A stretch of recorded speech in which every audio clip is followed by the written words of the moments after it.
હું કેશું નાનું બોલું કે પ્રેમથી હું રાજી ખુશી થઈને તને કોઈ પેઢીવાળાના દાસ ધમકી હું કેશું નાનું દેતો નથી ભાઈ. તળસીડાની ક્રિયાત લોક લાય સડાઈને પેઢીવાળાને ધમકી દે હું કેશું નાનું તને ધમકી દેતો નથી. તો કાળુ તળસીના વસ્તાને તળસી બાબાના વસ્તાની માલપા તો આખી રાત વહુની માલપા ઉતેલ છે પૈણેની પહેલી રાતે ખીજડીયા કાળુ તળસી એનો જવાબ મારે લેવાનો છે કેશુનાનો ને.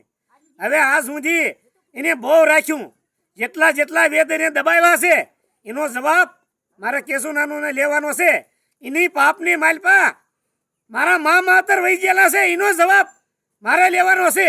આ બે વેદ નિર્તા કાળુ તળસીના ક્રિયાતની માલિપા ગઢોલાના કાયદેની માલિપા ભત્રીજા હો બે કાકાજી હારા એ પાપની માલિપા મારું કરોડોનું નુકસાન થયું છે. ધીરુ જમા એનો અવતાર એનો વ્યવહાર વર્તીર અને વહીવટ કરજે નકર ધીરુ જમા તારે આ 4 દી પછી ગોગા બારાની માલિપા જવાબ દેવા આવવો પડશે.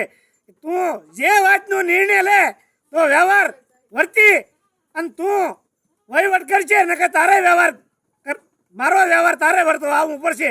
ધીરુ જમા ભરત જમા એટલું હું કેશું નાનું કહું છું કે પ્રેમથી રાજી ખુશી થઈ કે મારી પે કાંટા ગભાની પેઢી છે એને ના લાય મને 20 તારીખ પછી ગમે ત્યારે લાય ના આપણે ભેગા થઈ 5-25-50,000 એ મેકે 5-25,000-50,000 હું મેકું અને રવજી શિવાને અને બાબુ બસુને લેતા આવજો કાળુ તળસી તને એટલું મારું કહેવાનું છે.